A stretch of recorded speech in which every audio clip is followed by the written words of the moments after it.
파수꾼 동지들께 문화 인사드립니다. 화요특강 현울TV 윤목사입니다. 오늘 이번 주 화요일에 다루려고 하는 주제는요, 과거부터 제가 질문을 많이 받았던 내용이기도 하고 또 거기에 대한 확실한 답을 우리는 가지고 있기 때문에 사실 어떤 측면에서 오늘 이 특강을 진행하는지에 대해서 설명하는 것이 조금 중요하지 않을까 싶습니다. 일단 오늘 주제는 하나님 말씀의 세 가지 측면이 되겠습니다. 그리고 괄호하고 목사의 설교가 곧 하나님의 말씀인가 라고 되어 있죠. 한마디로 목사의 설교도 하나님의 말씀의 세 가지 측면 중 하나라는 겁니다. 중요한 건 오늘 참된 교회를 찾아 나선 진정한 구도자로서의 신자들이 교회를 선택한다고 그랬죠. 선택이라는 말 자체도 사실 웃기는 말이긴 합니다만 교회를 분별한다고 해야 되는데, 사실 선택한다라고 하는 것이 굉장히 일반적인 말이 되어버렸어요. 교회 추천이란 말도 그렇고요.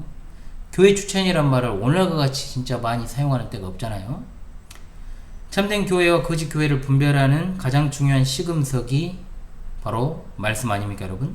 그런데 그 말씀은 사실 하나님 말씀의 세 가지 측면 중에 목사의 설교를 말하는 거지, 살아계신 하나님의 말씀이신 예수 그리스도 또는 기록된 말씀인 신구약 성경 66권을 가리키는 것은 아닙니다.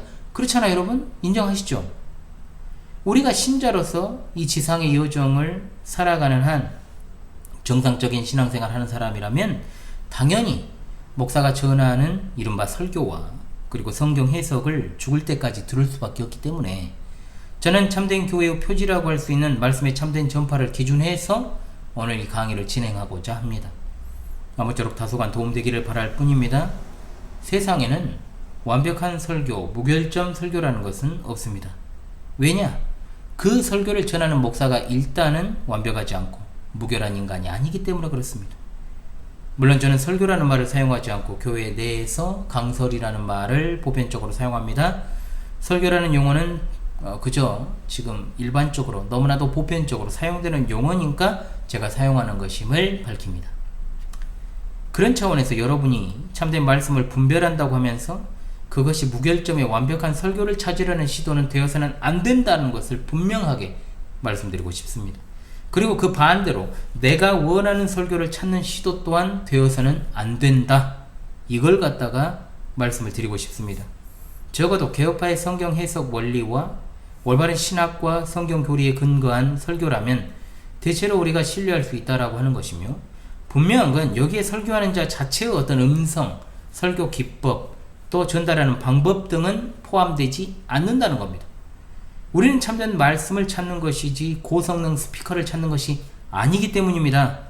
전제가 바르지 않으면 여러분의 그 수고가 헛된 것이 될 수 있다는 것을 다시금 염두에 두시고 이 강의에 참여하시기를 바랍니다.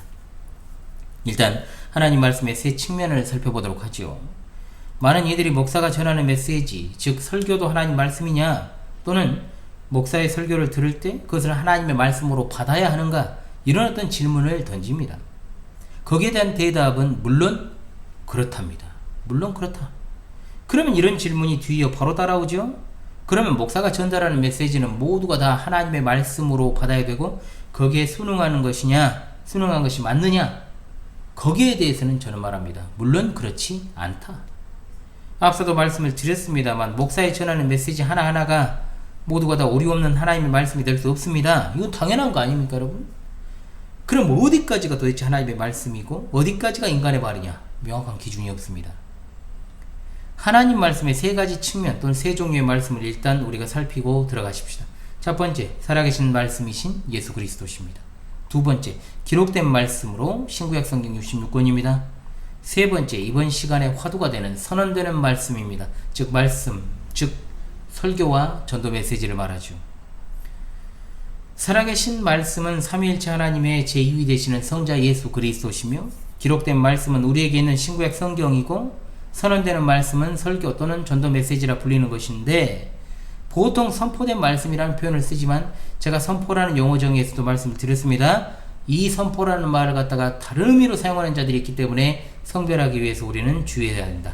저는 설교는 선언적 성격을 띤 메시지다, 이렇게 부르고 있습니다. 선언이 더 맞는 표현이라고 봅니다. 그럼 먼저 살아계신 말씀을 보죠. 살아계신 말씀은 우리 예배의 대상이신 예수 그리스도십니다. 오류가 없습니다. 예수 그리스도께서 길이요 진리요 생명이십니다. 그분의 말씀은 모두가 다 참된 것입니다. 그 다음입니다. 기록된 말씀입니다. 예배의 대상이 아닙니다. 분명 우리가 성경을 거룩하신 하나님의 말씀으로 믿고 그렇게 살아갑니다만, 그렇다고 해서 성경 자체가 우리 예배의 대상은 아닙니다. 성경을 예배 대상으로 하는 순간 새로운 종교가 탄생합니다. 성경의 우상화죠. 저 어린 시절에 어른들 중에는 성경책 자체를 좀 신성시하는 경향이 있었습니다. 성경책을 넘어다니지 마라. 대표적으로 성경책을 밟지 마라. 물론 일부러 성경을 밟아서는 안 되겠습니다만, 그와 같은 모습은 성경 우상화라고 밖에 볼 수 없죠. 저는 청년 시절 오다 가다 차에서 성경책을 베고 쪽잠을 많이 잤습니다. 목과 차량 시트 사이에 꼭 맞아서요. 그럼 저는 성경을 못 얻은 것입니까? 자, 기록된 말씀은 예배의 대상은 아닙니다만 이미 성경의 속성을 우리가 배웠죠. 복습해 볼까요? 개, 영, 무, 신, 필, 충, 명, 통, 권. 자, 그 중에서 무가 뭡니까? 무호성입니다. 성경은 하나님에 의하여 영감된 책으로 오류가 없으며 우리를 오류로 인도하지 않습니다. 그래서 성경은 우리의 신앙과 생활에 있어서 정확무한 법칙이 되는 겁니다. 이것을 성경의 충분성이라고 부르지요. 자, 그 다음입니다. 이제 선언된 말씀으로 오면 어떻습니까? 이건 당연히 예배의 대상도 아닙니다. 그리고 오류가 없는 것도 아닙니다. 그렇죠? 무호성을 가지고 있는 것도 아니에요. 아무리 목사의 강설이 성령 하나님의 감동에 의해서 바르게 전달되었다고 해도 그것은 기록된 말씀이 하나님의 영감에 의해서 기록된 것과는 차원이 다릅니다. 목사의 강설이 하나님의 말씀이라고 했을 때 그것은 어디까지나 목사가 기록된 신구약 성경 66권의 기초에서 자기 자신의 말로 살아계신 말씀을 선언하는 겁니다. 당연히 이 선언적 성격을 띠는 메시지, 즉 설교는 성령의 인도하심과 감동하심과 조명하심에 이루어지는 것이 맞으나, 준비부터요, 그리고 전달까지 설교하는 자의 말이라는 것은 분명히 변하지 않는다는 겁니다. 말씀의 전달자는 연약합니다. 서두에 말씀드린 대로 100% 완전 무결한 말씀 선언은 없어요. 존재할 수 없습니다. 흠도 없고 점도 없는 메시지 없습니다. 비교적 훌륭한 설교는 있을 수 있을지 모르나 정확무한 설교는 존재하지 않는다는 겁니다. 데이터상의 오류가 있고 혼란스러울 수 있고 오해가 있을 수 있으며 좁은 사고방식을 분명히 가지고 있고 편협함이 들어가며 불완전성이 들어가고 편견이 들어갑니다. 당연히 목사는 이런 요소들이 좀 많잖아요. 제가 지금 방금 열거한 것 외에도 너무나도 많은데 그걸 갖다가 최대한 제거하면서 말씀을 전달하는 것이 맞지만 100% 그렇게 할 수 없다는 것이 분명하지 않습니까? 목사는 겸손하게 이 사실을 인정해야 되고, 또한 하나님의 은혜를 구하면서 말씀을 준비하는 과정에서부터 성령님의 조명하심과 인도하심을 구하고, 그렇게 말씀을 준비하고 말씀을 전달해야 되고, 전달할 때도 최대한 겸손과 온유와 절제로 전달하는 것이 중요합니다. 그런데 그와 같은 것을 고려하지 않고 단순히 자기 자신이 가르치는 권세를 가지고 있다 해서 남용하고 이걸 찍어 누리려고 한다면, 또 그리고 데살로니가전서 2장 13절의 말씀을 인용해 가지고 자신의 말씀의 권위를 갖다가 입증하려 한다면, 하나님의 말씀이라는, 그건 이제 오류에 오류를 더하는 것이 될 수밖에 없다는 겁니다. 저는 거기에 더해서 사이비로 가는 첩경이다, 지름길이다, 이렇게 부르고 싶습니다. 데살로니가전서 2장 13절이 어떤 말씀입니까? 이러므로 우리가 하나님께 끊임없이 감사함은 너희가 우리에게 들은 바 하나님의 말씀을 받을 때 사람의 말로 받지 아니하고 하나님의 말씀으로 받음이니 진실로 그러하도다. 이 말씀이 또한 너희 믿는 자 가운데에서 역사하느니라. 아멘. 당연히 여기 나오는 하나님의 말씀은 기록된 말씀을 가리키는 것으로 봐야 됩니다. 데살로니가 교회 성도들은 선언된 말씀으로 받았지만 전한 이가 누굽니까? 하나님의 영감된 계시를 받아서 전하는 바울입니다. 당연히 기록된 말씀이죠. 똑같은 게 아니에요. 오늘날의 목사의 설교와. 따라서 여기서 중요한 건 설교가 뭔지 알아야 된다는 거죠. 그렇지 않으면 잘 듣기도 어렵고 유익도 얻기가 어렵습니다. 설교 이해는 설교 듣기에 선행합니다. 그러나 사실 우리는 지금껏 신앙생활을 한 지 얼마 안 되신 분도 있겠습니다만 신앙생활을 정말 오래 해오면서 설교가 구체적으로 뭔지를 배운 적이 별로 없어요. 그냥 오랜 세월 설교를 듣다 보니까 좋은 설교, 나쁜 설교에 대해서 스스로 기준을 마련해가지고 가는 거지, 사실은 제대로 설교란 무엇인가를 알아서 그런 기준이 생긴 것이 아니다. 왜냐? 설교를 듣고 은혜 받았다는 사람들의 태반은 거의 대부분이 자기가 듣고 싶은 설교를 들은 것에 대한 흡족함의 표시인 경우가 많기 때문입니다. 설교 시간에 각종 회화를 많이 들고 또 세상 돌아가는 이야기를 갖다가 탁월하게 전달을 하며 정치적인 이야기를 많이 좀 적당하게 섞어 버무려 주면 그게 좋은 설교입니까? 절대로 교회 청중은 연설이나 강의를 들으려고 그 귀한 주일 예배 시간에 참석하는 게 아닙니다. 마태복음 28장 20절에 예수님께서 승천하시기 전 말씀하신 내용이 있죠. 여기 나오는 가르쳐 지키게 하라. 이 말씀이 바로 설교를 가리키는 겁니다. 무엇이 포함되어야 합니까? 내가 너희에게 분부한 모든 것입니다. 한마디로 설교한다는 건 부활하신 예수님이 주신 명령을 실천하는 겁니다. 사도들은 예수님의 명령을 그대로 수행했습니다. 사도행전에 너무나도 무려 6군데 그 말씀이 구체적으로 증거가 됩니다. 그 증거입니다. 물론 한글 개혁성경이나 개혁개정 성경에는 설교라고 번역이 되진 않았습니다. 저도 설교란 표현은 분명히 토착화된 어떤 용어라고 보고 불교적인 용어죠. 잘 사용하지 않습니다만 대부분은 가르침, 전도, 전파, 강론, 권면, 증언이란 말로 번역이 되었는데 이들은 설교의 다른 표현이라고 보면 되겠습니다. 그리고 우리는 일반적으로 설교란 표현을 쓰고 있는 것 뿐이고요. 그런데 굳어져 버린 거죠. 말 그대로 설교라는 것은 가르치고 전도하고 권면하고 증언하고 강론하고 강설하는 것이다. 사도들이 활동했던 시대에는 그들이 어딜 가나 주님의 명령을 따라서 말씀을 가르쳤습니다. 디도서 1장 1절로 3절 말씀, 하나님의 종이요 예수 그리스도의 사도인 나 바울이 사도된 것은 하나님이 택하신 자들의 믿음과 경건함에 속한 진리의 지식과 영생의 소망을 위함이라. 이 영생은 거짓 없으신 하나님이 영원 전부터 약속하신 것인데 자기 때에 자기의 말씀을 전도로 나타내셨으니 이 전도는 우리 구주 하나님이 명하신 대로 내게 맡기신 것이라. 아멘. 그러므로 설교라고 하는 사역은 곧 구주 예수 그리스도의 명령이라는 거죠. 바울 사도는 영적인 아들인 디모데에게 이렇게 말합니다. 디모데전서 4장 13절입니다. 내가 이를 때까지 읽는 것과 권하는 것과 가르치는 것에 전념하라. 여기 읽는 것은 성경 낭독이고요. 권하는 것과 가르치는 것은 당연히 말씀 전파입니다. 설교죠. 설교자는 성경을 읽어주고 읽은 것을 가르치는 일을 해야 됩니다. 이것이 바로 사도들이 행한 것이요 목자장 되시는 주님이 명령하신 것이며 성경의 원저자가 되시는 성령님의 명령입니다. 과거에 제가 신앙 수련회 때 전도에 대해서도 말씀을 드렸습니다만 성경에서 복음 전파나 전도라고 하는 것은 설교를 말하는 겁니다. 따라서 전도한다라는 것은 설교한다는 말과 같고 우리가 누군가를 권면하여 설교를 듣게 하는 일이 바로 전도하는 일의 출발점이 되는 초청이 되는 것이죠. 설교는 하나님의 말씀의 선언입니다. 하나님의 복음 증거가 바로 설교입니다. 예수님께서 그리스도시며 하나님이심을 증거하는 것입니다. 또한 하나님의 말씀을 가르치는 게 설교죠. 하나님의 뜻이 어떠한 것인가? 설교에 선포, 증거, 가르침, 계시, 권면 요소가 다 들어있습니다. 또한 설교는 놀라운 경건의 비밀을 증거하는 것이죠. 예수 그리스도께서 우리 죄를 위해서 십자가에서 죽으셨다는 사실, 곧 하나님과 예수 그리스도께서 분부하신 모든 것을 가르쳐 지키게 하는 것이 바로 설교입니다. 고린도전서 15장 1절로 3절의 말씀을 통해서 바울은 자신의 말이 아닌 하나님의 말씀을 전했던 것을 알 수 있습니다. 하나님께 말씀을 받아서 하나님을 전한 것이죠. 구약시대 선지자 직분과 관련한 이 말씀에 꼭 주목을 해야 됩니다. 신명기 18장 15절로 18절과 에레미야 선지자를 부르실 때도 에레미야 1장 1절로 9절의 말씀에도 분명하게 이 사실을 말씀해 주셨습니다. 제가 일일이 이것은 읽지 않겠습니다. 구약의 선지자와 신약의 사도들이 한결같이 하나님 말씀을 그대로 전한 것처럼 설교는 분명 하나님 말씀을 전하는 시간입니다.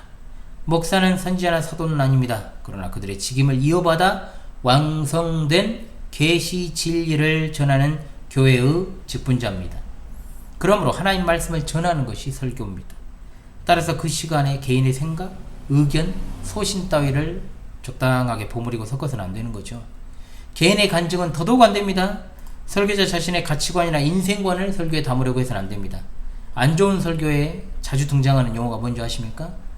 제 생각에는, 저의 입장에서는 이런 말, 하나님께서 지금 제게 이런 감동을 주시네요. 이런 개소리죠, 이거 완전히. 아무리 좋은 말을 해도 설교 시간에 그런 짓거리를 해서는 안 된다는 겁니다. 다른 시간을 활용하면 됩니다. 구태여 너무나 소중한 일주일에 단 한 번뿐인 주일 예배 설교 시간에 그런 소리를 섞어서는 안 되는 겁니다. 또한 설교는 그 자체로 애언적 의미와 책망의 의미가 동시에 들어있습니다. 그런데 오늘 설교가 사실 부정적으로 좀 많이 쓰이잖아요. 설교 좀 그만해. 이런 말. 잔소리 좀 그만하라는 하나의 관용어가 되어버렸잖아요. 그러나 설교는 사람을 돕고 살리는 겁니다. 잔소리도 맞고 책망도 맞아요. 사실. 그러나 그것은 사랑하니까 하는 사랑의 메시지죠. 설교가 무엇인가를 잘 보여주는 성경 본문이 바로 사도행전 20장 17절로 27절 말씀입니다. 이 부분은 바울 사도가 에베소 교회 장로들을 초청해서 당부의 말을 전하는 것인데 자신이 에베소에 머물면서 무슨 일을 했는지를 다시금 상기시킵니다. 21절, 24절, 25절, 27절의 말씀입니다. 그는 에베소 교회에서 회개, 믿음, 은혜의 복음, 하나님 나라를 전했습니다. 이것을 위해서 죄인됨을 가르쳤고 죄인됨을 분명히 인식하려고 하나님의 율법과 공의와 심판을 증거했던 겁니다. 하나님 나라를 증언했단 말은 참으로 많이 등장을 하고 있죠. 사도행전을 기록한 누가는 바울이 하나님 나라를 설교했다는 것을 갖다가 강론, 권면, 증언, 전파라는 다양한 표현으로 설명하고 있습니다. 특히 사도행전 24장 24절로 25절은 설교가 뭔지를 극명하게 보여주는 본문이죠. 24절에 나오는 그리스도 예수 믿는 도를 듣거늘 이라는 말. 자, 바울 사도가 벨릭스 총독에게 그리스도 예수 믿는 도를 전했고 벨릭스는 그 도를 들었다는 거죠. 벨릭스의 입장에서 도를 들었고 바울 사도는 도를 전한 겁니다. 25절에 나오는 말씀을 따라 이걸 갖다가 도를 강론했다라고 표현할 수 있습니다. 강론은 뭐 설교입니다. 바울 사도가 전한 건 그리스도 예수를 믿는 믿음입니다. 설교의 주제가 믿음과 의와 절제와 장차오는 심판이었죠. 믿음과 의는 분명 구원에 관한 메시지입니다. 절제는 신자의 삶입니다. 장차오는 심판은 애언적인 메시지입니다. 여기에 설교가 무엇인가가 잘 녹아들어 있습니다. 즉 설교에는 다음과 같은 내용이 포함되어야 한다. 뭐냐? 하나님은 누구신가? 그리고 하나님께서 하신 일이 무엇인가? 인간은 어떤 존재인가? 주의 본질과 그것의 비참함과 그리고 은혜의 언약과 예수 그리스도의 신성과 인성과 예수 그리스도의 생애와 사역과 구원에 이르는 길인 구원의 서정, 그리고 교회란 무엇인가, 예배, 성례, 그리고 예수님의 재림, 최후 심판에 관하여서 죽은 자의 부활과 신자의 삶과 기독교 윤리 등 성경에서 언급하는 모든 주제가 설교에 있어야 된다는 거죠. 한마디로 하나님 나라에 관한 풍성한 가치들이 있어야 된다는 뜻입니다. 그래서 설교를 위하여 목사는 조직신학을 비롯한 여러 신학의 주제들을 다양하게 공부합니다. 모든 건 하나님 말씀의 선언인 설교를 이해하고 바르게 전달하기 위한 목적이죠. 따라서 이런 내용들을 풍성하게 가지고 있는 성경을 전체적으로 골고루 균형 있게 전하는 것이 얼마나 중요한지 모릅니다. 그래서 저도 이런 원칙을 지켜서 구약 성경에서 한 권을 연속으로 강설하고 또 신약 성경에서 한 권을 연속으로 강설하는 원칙을 지키려고 노력합니다. 그렇게 하고 있습니다. 노력하는 게 아니라 그렇게 하죠.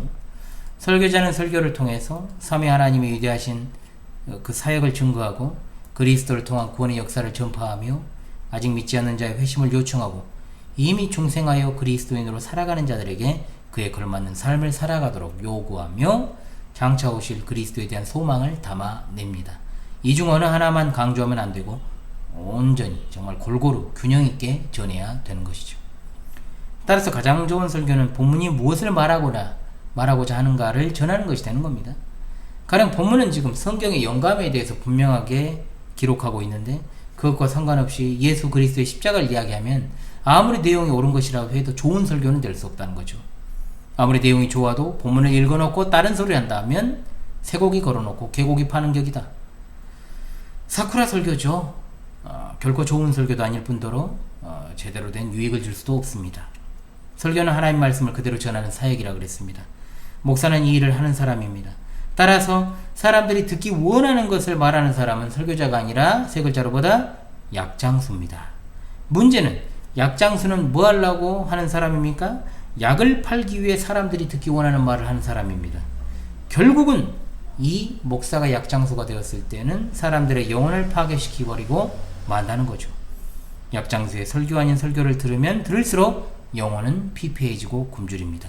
따라서 설교는 하나님의 뜻을 사람들에게 전달하는 사역입니다. 하나님의 뜻이 아닌 사람의 뜻을 전하는 사람은 분명 거짓 선지자까지 나아갑니다. 갈라디아서 1장 10절의 말씀을 기억하십시다. 이제 내가 사람들에게 좋게 하랴 하나님께 좋게 하랴 사람들에게 기쁨을 구하랴 내가 지금까지 사람들의 기쁨을 구하였다면 그리스도의 종이 아니니라. 아멘. 그렇다면 예전에도 다룬 적이 있지만 설교를 듣는 태도는 어때야 되는가? 자, 그걸까지 살피고 이번 강의를 마무리해야 여러분들에게 유익이 될 것 같습니다. 이른바 그것은 뭐냐? 이중적인 태도를 취해야 된다. 자, 목사는 이중 음성을 내면 안 됩니다. 그러나 듣는 자들은 이중적 태도를 취해야 된다. 이 말이 뭔 말일까요? 그것은 청중이 목사가 전하는 말씀을 두렵고 떨리는 마음으로 잘 듣되 동시에 뭐 해야 된다? 분별해야 된다는 거죠. 분별. 비판이라는 말은 우리나라에서 굉장히 부정적으로 쓰이는 경향이 있습니다만 저는 분별이라는 말이 더 적합하다고 여깁니다. 자, 그렇다면 설교를 분별한다는 것, 즉 분별해서 듣는다는 것이 무슨 의미일까요?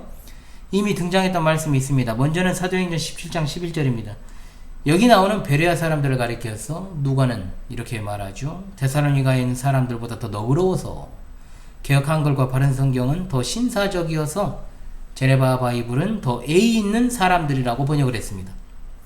영어 성경에서는 더 칭찬받을 만한 사람들이라고 되어 있습니다. 어찌되었든 베레아 사람들은 데살로니가 사람들보다 뭔가 더 나은 점이 있다는 게 분명합니다.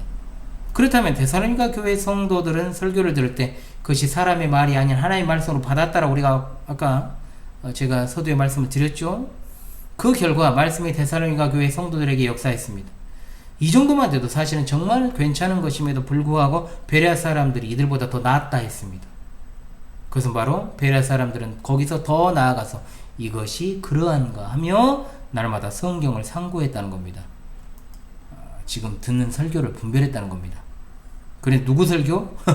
다름 아니라 바울 사도의 설교입니다. 오늘을 살아가는 우리가 상상도 하기 어렵습니다. 왜 설교를 들을 때 이중적 태도를 취해야 됩니까? 분별이 필요한 것입니까? 두 가지만 생각하십시다. 첫 번째, 설교자가 타락할 수 있으니까요. 설교자가 처음에는 충실하게 설교하는 듯 하다가 나중에 약장수가 되는 경우를 제가 많이 봤습니다. 그러면 청중은 고지고대로 똑같이 거기에 반응하지 말고 견제를 해야 됩니다. 좋은 청중이 좋은 설교자를 만들죠. 선한 감독자가 되어서 설교자가 하나님의 말씀을 충실하게 전하도록 만드는 일 필요합니다. 두 번째, 거짓 선지자가 있으니까요. 거짓 설교자고 거짓 교사가 강단에 있는 경우가 많습니다. 같은 교단 소속, 같은 교파 교단 소속 목회자에도 완전히 사꾸라들이 많습니다. 분별을 못하면 다 죽는 거니까요. 구약시대에도 예수님과 사도들이 활동하던 당시에도 거짓 선지자들이 많았고 오늘은 말할 것도 없다는 거죠. 두 종류의 거짓 교사가 있습니다. 하나는 양떼들을 잡아먹기 위해서 양의 탈을 쓴 이리가 있고 또 다른 하나는 제 입속을 챙기는 자주 등장하는 약장수입니다. 후자에 해당하는 약장수들은 오늘날 한몫 단단히 잡으려는 사이버레카나 또 그와 비슷한 어그로 유튜버들처럼 말씀을 도구로 해가지고 강단에서 약을 파는 자들이죠. 고린도후서 2장 17절에 나오는 하나님의 말씀을 혼잡하게 한다. 여기 말은 행상하다, 소매하다, 장사하다라는 뜻입니다. 한마디로 말씀을 도구로 해서 장사치들이 많았다는 거예요. 장사하는 자들이 많았다. 제가 왜 약장수라고 하는지는 제 말이 아니라 성경에 근거하고 있는 거죠. 오늘날의 사꾼이나 종교 사기꾼들은 헤아릴 수 없이 많다는 겁니다. 그러므로 설교를 갖다가 그냥 맹목적으로 그냥 듣는 습관도 버려야 돼요. 특히 한국교회 성도들이 생각이나 이해를 잘 하지 않죠. 설교를 그냥 듣는 경향이 강합니다. 그냥 들으니까 수십 년이, 10수년, 50년이 다 돼도 뭐 변화가 없으니 웃는 거죠. 그것도 이른바 반지성주의와 또 선동에 취약하고 비판의식이 전혀 없는 노예근성이 어떤 민족성에 배어 있어요. 기본적으로 분명하죠. 제 얼굴에 침 뱉기라는 여러분 그 영상 한번 보세요. 자신의 교회 목사 그리고 큰 교회를 담임할수록 절대적으로 거의 맹신하는 참으로 저는 저급한 속성이라고 봅니다. 저급한 속성 가진 이들이 매우 많아요. 예배 회중석으로 다시 돌아와서 말씀을 드리자면 오늘날 성도들은 더 사고하는 법을 잃어갑니다. 왜요? 설교자가 설교하면서 스크린에 설교의 내용들을 올려버립니다. 저는 이것을 굉장히 독이라고 여깁니다. 그래서 사실 제가 유튜브 방송을 하면서 자막을 예전에 많이 썼거든요. 그래서 자막을 많이 쓰면 좋죠. 여러분 이제 시청하시는 데 도움이 되니까. 그런데 이 자막을 갖다가 하는 게 너무 오래 걸려요. 그래가지고 안 되겠다. 영상을 차라리 많이 올리면 많이 올려. 진짜 자막 이 편집은 조금 줄여야 되겠다 해가지고 제가 줄인 것 뿐입니다. 독입니다. 독. 설교에다가 이렇게 막 자막으로 처리해버리는 거. 아울러 분별하는 말 오해해가지고 설교를 평가하는 자가 되라는 말도 아닙니다. 분별하면서 듣는 것은 정말 아주 긍정적인 측면에서 선한 감독자가 되는 것. 겸손과 온유로부터 출발하죠. 믿음으로 말씀을 듣는 것이 전제가 되는 겁니다. 그런데 평가단은 다른 거예요. 따라서 듣는 여러분은 심사위원 평가단이 아닙니다. 여러분은 청중입니다. 심사위원이 아닙니다. 가끔 일평생 남 지적만 해온 목사들이 남 지적만 많이 하고 남의 말은 잘 안 듣잖아요. 왜? 지적을 많이 하니까. 항상 지적질하는 위치에만 있는 게 목사예요, 사실은. 그러니까 잘 못 듣습니다. 어쩔 수 없어요. 못 들어요. 잘 들으면 좋겠지만, 잘 들으면 정말 좋겠지만은 잘 못 듣습니다. 그런데 이 목사들이 오지랖이 넓은 좀 목사들도 있어요. 다른 이들이 인도하는 예배나 설교 내용 가지고 평가하는 경우가 많습니다. 옳지 않다고 봅니다. 제가 말씀드리는 것을 이해를 잘 하셔야 돼요. 굉장히 잘못된 신학을 전파하고 있다, 이 사람이. 그리고 신앙적으로 문제가 좀 있는 내용이다. 이러면은 분명히 당연히 거기에 대해서 지적해야 됩니다. 비판해야 돼요. 그런데 어떻습니까? 굉장히 일반적인 거 있잖아요. 지역적인 문제들, 제스처를 문제 삼고, 설교 시간에 좀 움직이는 걸 문제 삼고, 또 말투를 문제 삼고, 또 목사가 지극히 정말로 이 유튜브의 폐해가 그거거든요. 저는 당연히 여러분 이 말씀을 전할 때 우리 본교회 성도들을 생각하면서 전하지, 제가 전 세계에 있는 모든 보편교회 성도들을 생각하면서 전하는 게 아니에요. 그렇잖아요. 저는 광주 신실한 교회 목회자잖아요. 목자잖아요. 그럼 당연히 광주 신실한 교회에 있는 개별적인 어떤 성도들의 모든 상황과 전체적인 분위기를 생각하면서 말씀을 준비해서 전하는 거죠. 그러면 당연히 외부에서 보기에는 굉장히 저것이 어떤 내용일까 좀 의구심을 자아내는 그런 어떤 내용들이 섞일 수가 있다는 겁니다. 당연하죠. 그런데 그런 어떤 내용을 가져가 지적질한 분도 있더라고요. 깜짝 놀랐죠, 제가. 그러니까 요즘 몇십 년 전부터 진짜 TV에서 허구한 날 슈스키 같은 거 그잖아요. 애들 막 저 오디션 프로그램이 막 유행을 했잖아요. 그냥 평가질만 하고 있으니까 그 영향을 받아가지고 예배를 갖다가 진짜 말 그대로 하는 게 아니라 예배 보는 자들이 많습니다. 그냥 관람을 하는 거죠. 관객석에서 평가단이 돼가지고. 나를 한 번도 만나본 적도 없는 분들이 영상 한두 개 보고 댓글을 하거나 전화하는 것도요, 저는 굉장히 불쾌합니다. 그런 측면에 제가 자제하라고 제가 영상까지 올려가지고 만들어서 제가 한참을 대문에 걸어뒀잖아요. 척하면 안다고 하지만 하나를 보면 열을 안다는 말도 있습니다만은 어떤 경우에는요, 진짜로 저는 그렇습니다. 저라는 사람도 그렇다고 봐요. 시간을 두고 진득하게 살펴봐야 그 사람의 진면목을 알 수 있게 되는 법이죠. 이런 것까지 제가 말해야 되는지 모르겠어요, 진짜. 결론적으로 말씀에 복종하는 자세와 분별하는 자세가 동시에 필요합니다. 다시 말씀드립니다. 목사 설교는 하나님 말씀 맞습니다. 그러나 그것이 기록된 말씀과 동일한 권위를 가지는 것은 아닙니다. 전하는 자 못지않게 듣는 자의 성숙이 필요한 것이 바로 여기죠. 자, 이번 주 화요 특강이 여러분에게 조금 도움이 되셨기를 바라면서요, 분명히 여러분 교회로 인해서 어려움을 겪으시는 분들, 하나님 말씀에 대한 정확한 이해를 요구하는 어떤 그런 고민들을 하고 계신 분들에게는 아주 조금이나마 도움이 되셨기를 바라고요. 하나님 말씀의 세 가지 측면을 갖다가 잘 이해를 하셨기를 바라고요. 분명 정말로 진실된 그리고 신실한 구도자들께서 반드시 좋은 열매를 맺게 되기를 바라면서요, 말씀을 듣는 자세에도 보탬이 되었기를 바랍니다. 지금까지 화요특강의 현월TV 윤목사였습니다. 파스콘 동지 여러분 감사합니다.